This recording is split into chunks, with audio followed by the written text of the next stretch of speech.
In the first videos of the course, we saw that for the attributes of the AKB, which correspond to the concept of an attribute in a database table, we needed to assign them a data type that can correspond to one of the valid data types in the database. So for example, we specifically utilized numeric data types without any decimal places for the attraction ID and a numeric data type with precise decimal places for the flight price. For the attraction name, we opted for a bar chart representation, and for the flyseat location, we designated a character data type. For this particular field, we used a date data type, and for another distinct field, an image data type. We could certainly employ these data types directly in this straightforward manner, or alternatively, we could meticulously define comprehensive domains that incorporate these fundamental data types, thereby providing a more structured and organized approach to data management and representation within our system. We could also use the predefined domains in GeneXus if, while positioned on an attribute, we open the drop-down to choose its data type, we see all the basic types we've used and others we haven't used yet. Additionally, we see the AKB domains that can be assigned to attributes, particularly the ones we defined ourselves. What happens in the case of variables defined within an object? The big difference is that variables have no relation to the database. They are memory spaces within the program in which they are found. For example, a web panel. They can be used to temporarily store the value of an attribute during a part of the program, but it's very important to understand that while the variable belongs to the program, the attribute belongs to the database. They are two different things, even though they can store the same type of data. So if we open the drop-down that lets us select the data type of a variable, we see the same basic data types that attributes can have, but there are also others. In particular, let's focus on this category, structured data types. Structured is the opposite of basic. Let's remember when, a few videos ago, we introduced the web panel object and saw how we could manually load a grid by defining variables, which we were going to use as columns in the grid and to which we assigned values. In the load event, and then with the load command, load a row into the grid. These four variables are independent from each other. The only thing that groups them is that we place them all inside the grid. It's when we decide to load them from the database. Conceptually, they are related because they represent certain information about tourist attractions. In other words, these four variables that we have separately, independently from each other, should actually be thought of together. So we could have a single variable, for example with this name, whose data type corresponds to a structure, with each of the individual variables as members of that structure. And so we use the variable as a whole, and to access each part, that is, each member, it's enough to specify it by using a dot followed by the member's name. Thus, the individual member identification will be consistently referred to as @AttractionInfo.id. The specific member's designated name as @AttractionInfo.name, and this consistent pattern will continue for each distinct member within the comprehensive data structure. Ultimately, we have a single variable that is structured into members, each with its own name and data type. We call this type of data structured. We need to create it in the KB, giving it a name so that we can later specify to any variable that its data type is this one. The way to create a structured data type is through a GeneXus object of that category. In summary, the structured data type will represent information that we will handle together. It does not have to correspond at all to the data in the database. In the example we've been working with, we built it for that purpose, but that's just a particular case. In fact, in our case, some members will be loaded with values from database attributes and one will not. Let's take a look. Let's suppose the information we want to handle together is this: ID, name, country, city, and the number of flights arriving at airports in that city. We could define an SDT with this structure. In this case, we clearly designed it to be used as a way to keep information about attractions from the database in memory. but notice that the last member does not correspond to any attribute in the AKB. So, we will create an SDT object with this name in our AKB. It will be made up of these 5 members, each with these data types. The first is from the ID domain, the next 3 are from the name domain, and the last one is a basic data type, numeric. As data types for each member, you can choose any data type that is valid for a variable. Once the SDT is created in the KB, it can be used as the data type for any variable in any object in the KB, for example, a web panel. So, if we define any variable, we can choose an SDT as its data type. We can see that there are many predefined ones in the cubby, and at the end, we'll find the one we just created. We can always give a variable the same name as its data type. As we already mentioned, to access each member of the variable, you use the variable name .memberName. We will create an SDT object. We look for it within this category. And there we will find this object. We will call it AttractionInfo. Let's define its structure like this. ID of type domain ID. Name of type domain name. Country of type domain name. City. Also of type name, and arrivals flags of type numeric to store the number of different flights arriving at the attraction city. We save. We can see that the structure editor is very similar to that of a transaction, except that here, for example, there are clearly no identifiers of any kind nor any keys. The only hierarchy is the LCDT, which groups all these fields, but there is no difference between them. They are all members of the SDT. We can also see that we could have defined the structure not in this graphical editor, but in the source tab. Let's note that here as well the syntax is very similar to that of the transaction. Of course, we also could have asked Nexa to create the SDT for us. Now let's create a web panel named showAttraction. In the variables section, we define a variable called AttractionInfo. And we see that by default, it assigns it the type AttractionInfo. In other words, the data type is the SDT that we just created with this name. If we open the drop-down and look inside the SDT, we can see it there. Now in the web layout, we drag this control from the toolbox, and when we select the variable we just created, GeneXus asks us to choose which members to display.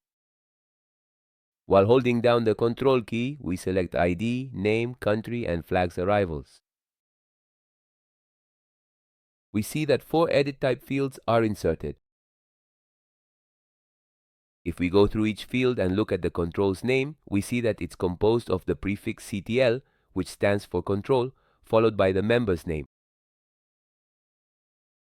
But in addition, we can see here the name of the variable indicated, and the member's name is the one that appears in the property, field specifier. With this, it knows that the edit control is meant to reflect the value of the ID member of the variable AttractionInfo.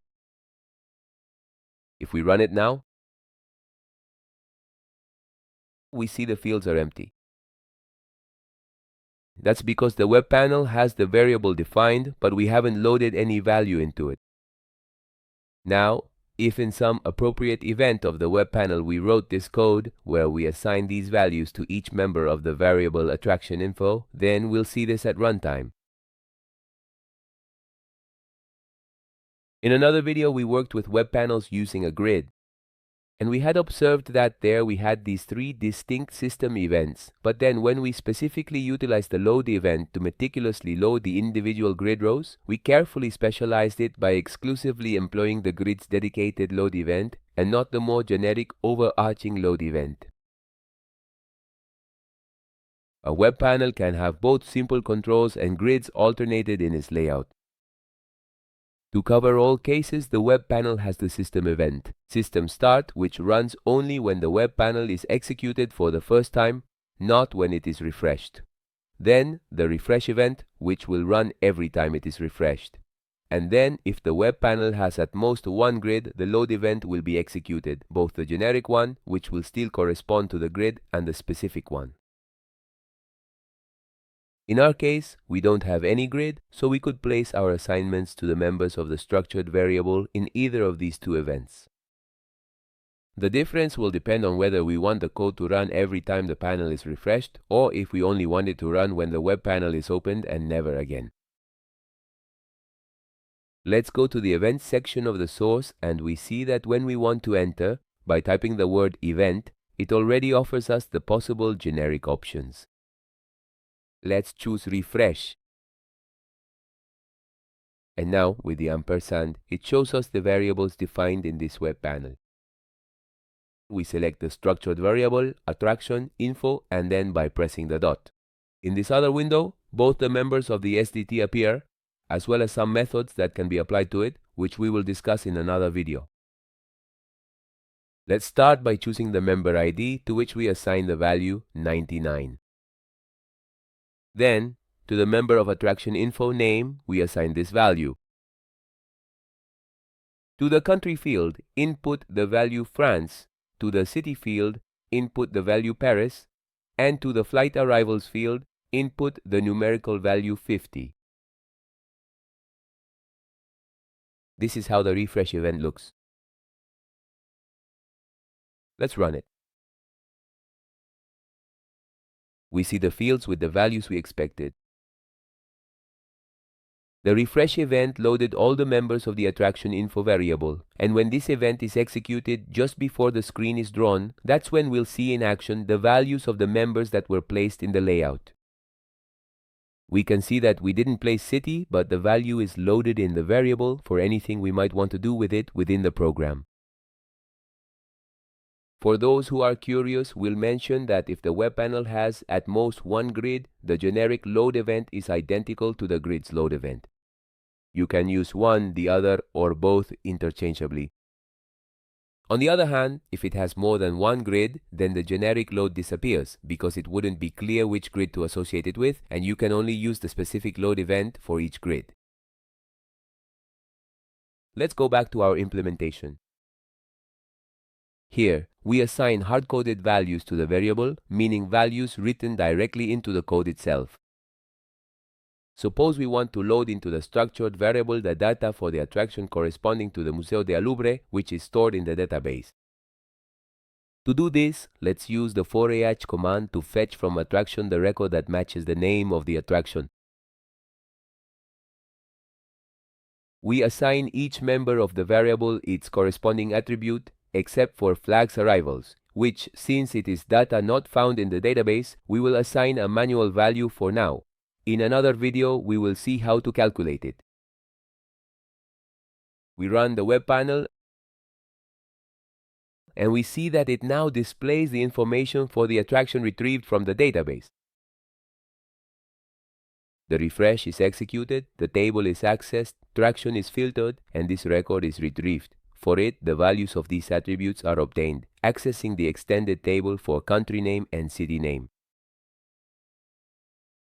We can see this in the navigation list. Here we see that it accesses the country table to retrieve country name, and here country city to retrieve city name. But in addition, we notice that here it says for first attraction and not for each attraction. Why? Because since there is a unique index by attraction name, at most it will find one record that matches the filter. It might not find any, but if it does find one, it will be one and only one. So the variable will be loaded with the values extracted from that record, and for the last member, the hard-coded value. And that's what we'll see on the screen. And what would happen if the for-each iterated over several records and not just one? For example, if we filter by country name, France, in the first iteration, it would load the variable with the data from this record, and in the second iteration, it would overwrite the values of the variable's members according to the data from this other record. When the event finishes, the variable will be left with these values. So that's how we'll see the screen during execution. Here we've already changed the code. Let's run it to confirm. We can see that now the navigation list does say for each attraction and no longer for first. And here we see the panel running, showing, just as we expected, the last record iterated. Notice that these fields, which are being loaded from the program, are actually not read-only, so the user can overwrite them. The variable had these values when the refresh event code was executed, which caused the screen to be displayed this way. When the user then makes these changes in these edit controls, these four members of the variable will automatically be overwritten. What will happen when these values are entered by the user? In fact, we could have a web panel that is only for the user to enter data, and then, by pressing a button, it calls another object, GeneXus. For example, a procedure passing that structured variable as a parameter so that this other object receives that data in its own SDT variable, so that it can do something with the information from its members, such as, for example, loading it into the database in batch mode. We will work more on this later. The focus of this video was to learn what a structured data type is and how to represent it in GeneXus as a GeneXus object, and that from there it can be used as the data type of any variable. The great advantage of SDTs is being able to group all the information we are interested in this case about an entity, allowing us to add items that do not correspond to database attributes such as flights arrivals, which we will see how to calculate later. We saw that the way to refer to each member was by specifying them, using the name of the SDT variable, followed by a dot, followed by the name of the member. Creating an SDT in the KB is justified if that grouped form of information is going to be used in several objects. For example, when a set of grouped information is used in one object, and also in another one, to which you can even pass the information from the first one as a parameter.